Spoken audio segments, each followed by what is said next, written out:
Hello, everybody. Welcome to another episode of 804 Real Estate Live. I'm Bethany Rolando, your RVA Realtor and show host of 804 Real Estate Live. I am so happy to be here with you guys tonight. I've missed you. I've missed the show, and it's awesome to be here to chat with our guest, Curtis Moore, who is the owner of Curmar Contracting. And so we are going to get right into it and ask him questions about what he's doing in the industry, the trends that he's seeing. So while I'm asking him questions, it's a great opportunity for you to ask yours to him down in the comment box below. So do that all during the show, and we will get to those later on. Without any further ado, Curtis, it's so nice to have you here. A veteran, because you've been on the show before. Yes, I have. And so he's totally familiar with the process, not nervous at all. He's a pro. Why don't you tell those of us who haven't seen your previous interview a little bit about yourself? Well, I'm a Class A contractor, residential and commercial. I'm also a licensed plumber. I do tenant upfits, new constructions, additions, residential and commercial plumbing. I've been in business for 15 years, and I love the industry. Yeah, it sounds like from when we were talking before the show, you had quite a crazy day today, and I feel like that's pretty typical for someone. Yes, yes, very. Especially with the market being aggressive, homeowners are being aggressive, business owners are being aggressive. Yeah. Yes, it can get very hectic. We were running around pretty much from Henrico all the way to King William County from different projects. Woo! So, yeah. Well, that's awesome. That's a good problem to have, right? Sometimes. Now, are you from Virginia originally? Yes, I was born and raised in Richmond, Virginia. Okay. Yeah, went to Richmond Public Schools. Started out, once I graduated, went to J. Sargent Reynolds, but I don't think the college life was for me. So after I finished J. Sargent Reynolds, I entered the work world, and worked there for a period of time, then decided, that wasn't for me. Yeah. Not going to work for the man anymore. You can say that. Yeah, that's awesome. Okay, cool. Well, you talked about the aggressiveness of the market, homeowners, business owners, everyone. The real estate market in general here, especially in Central Virginia, has been extremely aggressive over the last couple of years, which is great for all of us in the industry. But how are you seeing demand for housing compared to when you were here, I guess, a year ago? The demand for housing it probably has increased by about 30%. When it comes to new constructions and rehabs, I don't even think it's enough. Yeah. And I'm seeing that because even at the last auction, people were paying, I would say probably 25% more than what's the normal rate for properties. Yeah. So it's like, I'm seeing that it's like, just keep on climbing and climbing and climbing, So that's pretty much what I'm seeing in the market right now. It's very aggressive. I would tend to agree with that. What are some of the current projects right now that you're working on? Currently, I have a new construction coming up on North Richmond, North Side. That's going to be North side, best side. I live on the side. That's going to be a two-story new construction, 3 bedrooms, 2.5 baths. I'm currently working on. We have some small screen porches that we've been doing on Fox Creek. Oh. That started off with 1, now we have 4 out there. Wow. Yeah, and I hate screen porches. Really? I hate doing it. We got ours done last year, and I love it, but it's not fun to build, I guess. No, I hate it. I'm being honest, I hate doing it. What's the worst part about a screened-in porch? Is it actually working with the screen, or? Well, no. The screen systems we use a screen system that's called Easy Screen, which is pretty much the best product out there. It was designed by an engineer in Florida that got tired of doing screen porches over the summer after hurricane season. Yeah. So these screens, you can push them out to like 2 feet and it snaps back. Wow. Yes. Yeah. So it's a very good system if you don't want to have to do a screen porch every year or whatever the case may be. But what I don't really like about them is 4x4, 6x6s. Oh yeah. The pressure treated lumber is tedious. lumber is a lot heavier than regular lumber. You know, it's different when you're not the carpenter, but when you're one of the head carpenters, that makes a lot. And I'm not getting any younger, so Yeah. that doesn't help it either. So it's not that I don't like them, but it's just a lot of He'll times. still build one for you. Yeah, I'll still go on. You know, You reach I'm not out. gonna complain that much. Oh, as a caveat, we are going to put his information down below as well, so you can reach out to him directly for any of your contracting needs. So definitely want to put that plug in there for Curtis. So porches are kind of like let's just assume it's your least favorite. What style of home in general would you say is your favorite or most enjoyable to build, and why would you say that is?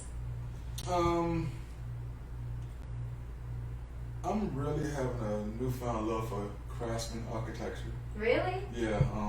Oh, that's interesting. So at first I was just, the Georgian style homes were like my favorite architectural design, but now with the spiking of the craftsman design coming back and making a strong market presence. Oh yeah. I'm beginning to like it. I'm not too much into the what you call it, chip map. Because I think you could be ripping that out in 15 years and put that in the house, and that's gonna be a whole lot of wood in your front yard or in a dumpster. But just the actual the craftsman detail, the straight lines. And It's clean. yeah, the good clean lines. So I'm gonna put a little bit craftsman flair on the new construction I'm doing in Northside. Just to.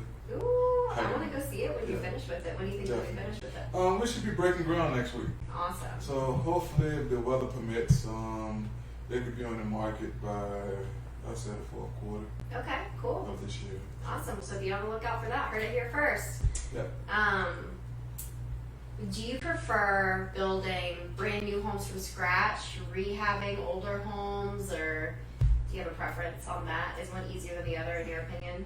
Well, new homes, you prevent problems. Old homes, you run into them Yeah. when you're rehabbing. So, and it's a lot harder to lock in on a fixed budget with rehab, unless you're willing to just go in there and gut it and then base your budget after you gut it, which that you don't have that luxury all the time. Right. If it's a property that I'm doing for myself, I have that luxury, but bidding those type of jobs for homeowners, you always got to have some type of contingency budget, just in case we run into some unexpected things, and 9 times out of 10 we do. Yeah.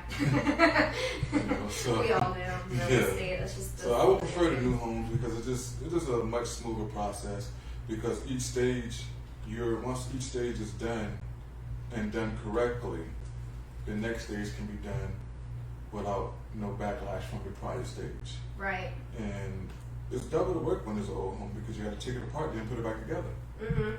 That's right. You do. Yeah. So I think that makes sense. Outside of construction, what other types of services or types of projects can you offer to homeowners who might be interested? I'm also a licensed plumber. Other services, That's good to know. I do pre-purchase inspections. The difference between having a Class A contractor look at your home versus a home inspector, they might not have all of the structural knowledge, as well as some of the trade knowledge from being in the industry as a builder and somebody who rehab. Pretty much we can tell you what's really wrong with the home and give you a realistic repair cost, versus when you get some home inspectors, especially for pre-purchase, their numbers a lot of times aren't accurate. Yeah. Because they're not in the construction field. They're just guesstimating. And my rule of thumb is, if someone can tell you a price that you can't find anybody to do the work for, they should at least really refer you to somebody who can do it at that price. That's only fair. Yeah. We have that same issue with insurance companies as well. I know. They said, hey, you guys should charge us this. And you'd be like, no, we can't. And you should find a contractor for the homeowner that can do it. Why don't more people do that? Like, go reach out to people like yourself to do home inspections. Do you think it's just a lack of knowledge? Well, yeah, because you hear inspector, like you would think they're fully knowledgeable, but pretty much there's a much difference in the testing process versus home inspector license versus a Class A contractor's license. Yeah. Totally different. Yeah. They're totally different exams. So pretty much I would prefer, if I wasn't even a contractor, but just had the basic understanding, I would want the Class A contractor to tell me what's wrong versus a home inspector. Yeah, for sure. I'm gonna have to keep that in mind myself for future deals. But I am going to get my home inspector license. You are? Yes. Okay, so he's gonna be official through and through. Yeah. Yeah. So that's awesome. Again, we're gonna have his contact information down below. But best of luck with that. When do you think you'll be finished up with that? It's going to probably be sometime fourth quarter as well. Okay. I'm not in a real big hurry, but it's part of my fourth quarter to-do list. There you go. Well, that's awesome. We are going to go to a quick commercial break, but whenever we come back, we are going to chat with Curtis some more.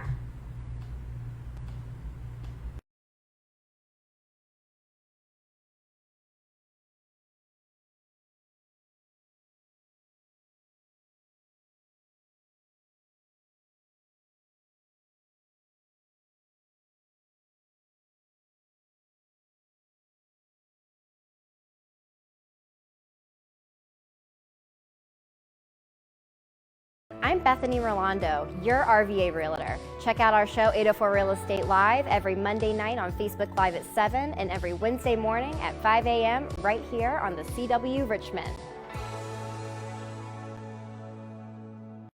I've bought and sold several properties using the team over at 804 Real Estate. They're dependable, reliable, and they're a wealth of knowledge. For properties that I buy, they help recommend properties to me that might be good investment opportunities. For properties that I sell, they usually sell them in a week or less for me. 804 Real Estate, I highly recommend them for your next real estate transaction. Thinking of buying or selling your next home? Call us at 804-477-8700. 804 Real Estate, your local residential real estate brokerage. I'm Bethany Rolando, your RVA Realtor. For those of you who know me, you know I am a huge animal enthusiast. So that is why I am so excited that if you use me as your realtor to buy or sell your next home, I am going to cover the adoption fees for your next four-legged friend. And I'm even going to take it a step further. So if you don't want or need a pet at this current time, you can extend the offer to one of your friends. And this is a courtesy for using me as your realtor in 2019. So contact me today. My information is down below. I look forward to hearing from you soon.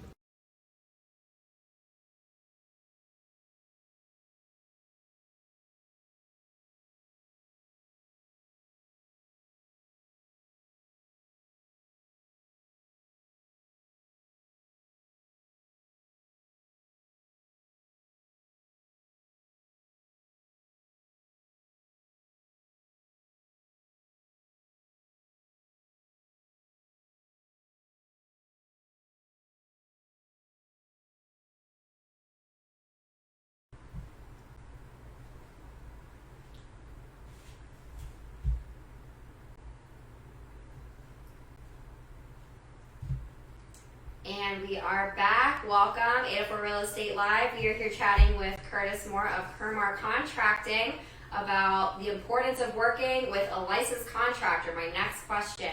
In your opinion, why do you think it is important for someone to work with somebody who is licensed, insured, even if it may cost a little bit more than, say, like just doing it yourself? Well, doing it yourself for the first, there's a few takes to that. All right, doing it yourself as a homeowner, novice, the first hurdle you're going to have is lack of experience. Right. The second hurdle is, do you have the proper equipment and tools to get the job done? Mm-hmm.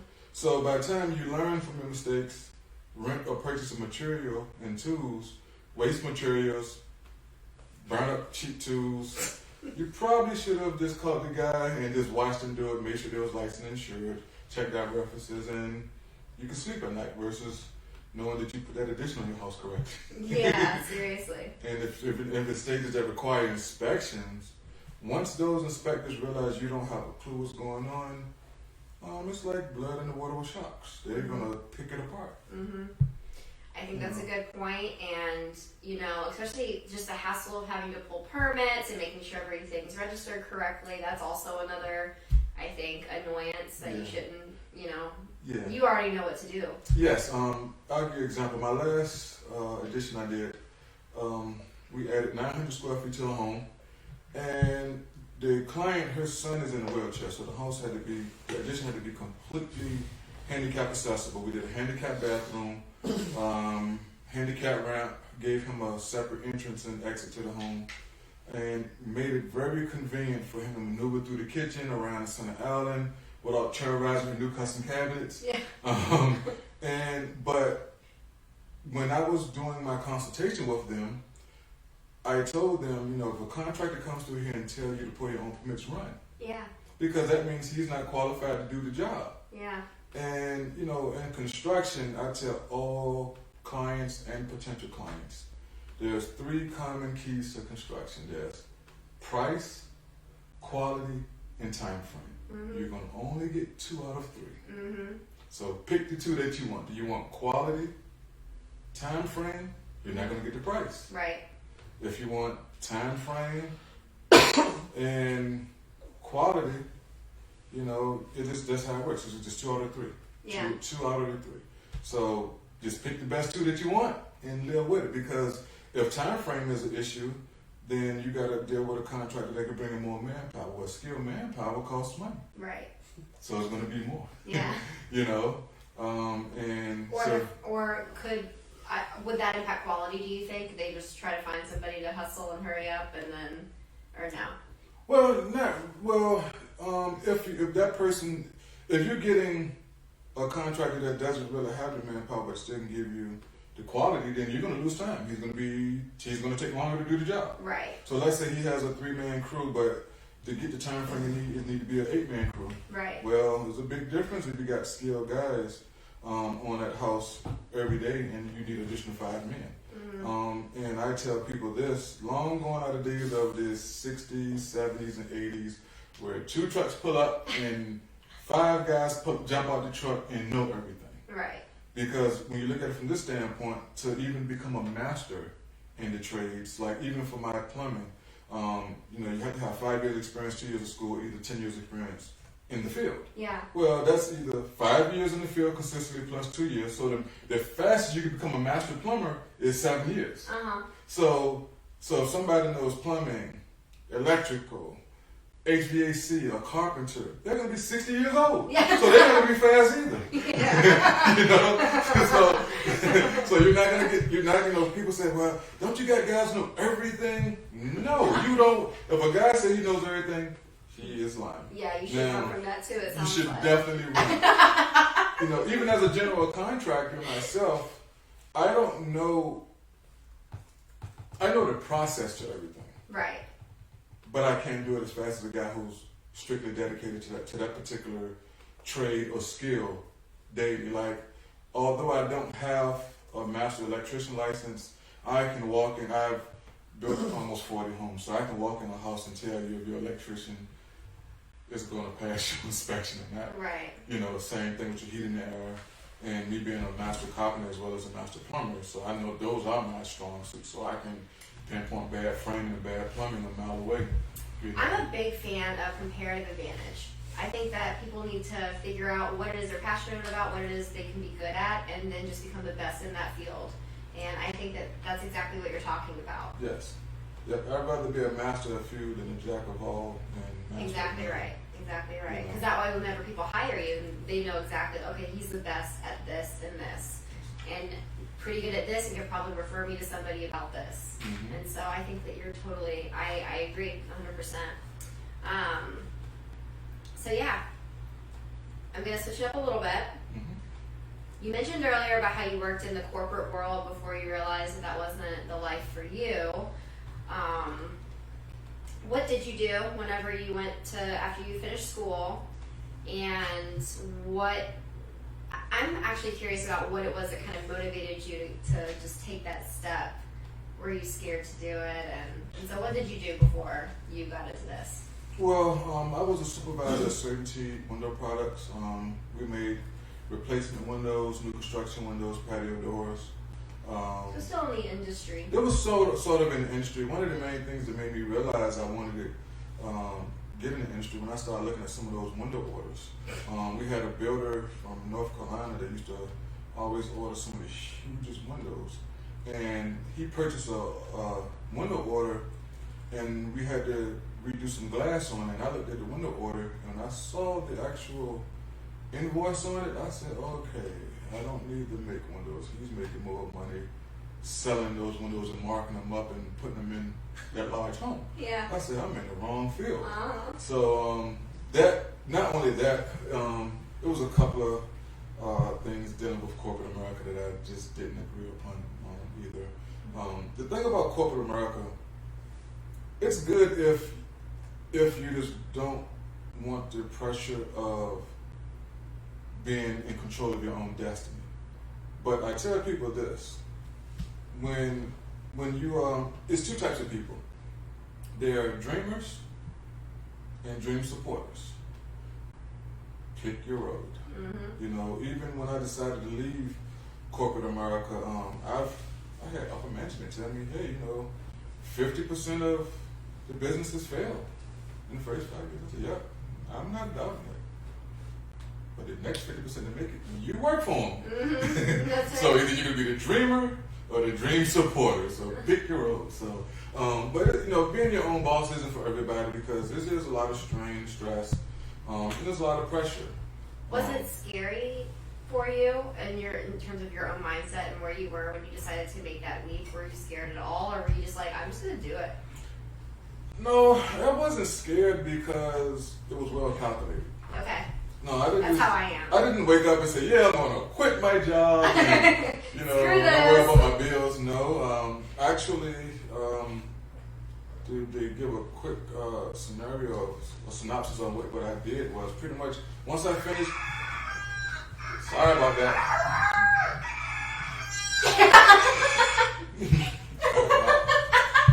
Sorry about that, people. It's a great ringtone.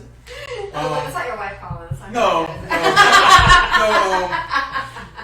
I'm just kidding. That I'm just kidding. That was a 7:30 alarm I had for the other day, and I thought I put it on for that Ooh, one. that's an aggressive wake up. Yeah, it's my early morning alarm. It's be right beside my ear, so it gets me up. But the thing about it was when I was working in corporate America, I enjoyed it, but what I really didn't like is, and I'm pretty sure everybody who works in corporate America goes through this.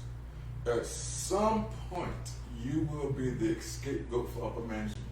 Mm-hmm. And can't nobody deny that. And one of the main things that pushed me away from having a desire to stay in the corporate world was I saw how that company was ran. And I'm not saying this in a negative way to the people who ran it, but it's very important to value what you do for a living and not just want to make a paycheck.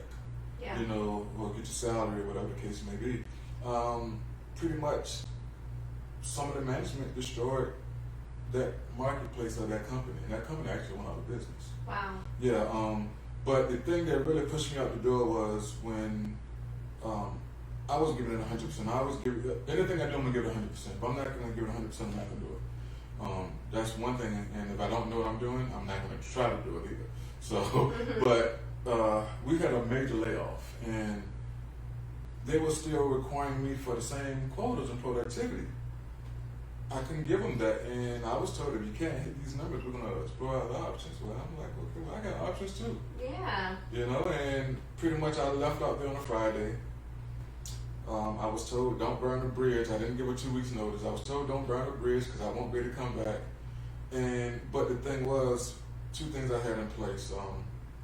I had just finished the renovation of my childhood home that I grew up in. So I finished that renovation, stayed employed long enough to close on my equity line so I could build my first house. And then I had just signed some contracts. Well, that Monday when I came in and told them Friday was my last day. That weekend I signed 2 renovation contracts with some investors. Mm-hmm. Those 2 renovation contracts was going to basically be my yearly income that I was making at my job. So I already had a contractual commitment that was going to take care of my yearly income. Yeah. And I had my investment capital. So I said, worst come to worst, I finish this, my investment don't work, I go get another job. You know? There you But it go. was well calculated. So, but it has to be capital. Do you think working in the industry, and you said it was windows replacement windows, did that help you build connections into what you're doing now at all? Did that introduce you to potential clients or investors, or was it a benefit to what you're doing now in any way? Yes, one of my closest partners that sometimes we'll come across certain jobs and we'll do them together. He actually worked there. Okay, cool. So I wouldn't have met him if it wasn't for that job. And you know, we So there's one positive. yes, pretty much. You're that one positive. You know who you are. Yeah. We are going to go actually to a quick commercial break, but we haven't forgotten about your questions. So don't go away. We are going to ask them those whenever we come back.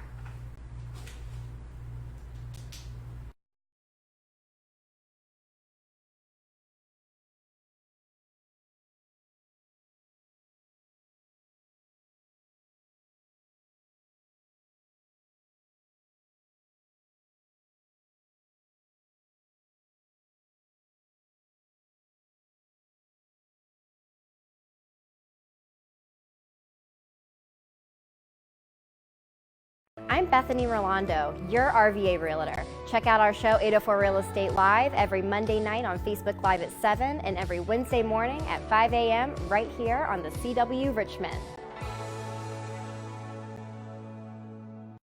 I've bought and sold several properties using the team over at 804 Real Estate.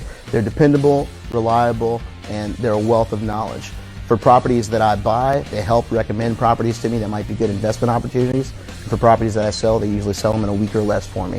804 Real Estate, I highly recommend them for your next real estate transaction.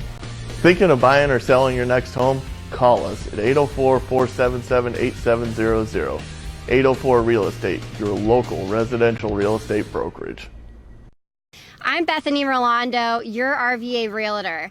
For those of you who know me, you know I am a huge animal enthusiast. So that is why I am so excited that if you use me as your realtor to buy or sell your next home, I am going to cover the adoption fees for your next four-legged friend. And I'm even going to take it a step further. So if you don't want or need a pet at this current time, you can extend the offer to one of your friends. And this is a courtesy for using me as your realtor in 2019. So contact me today. My information is down below. I look forward to hearing from you soon.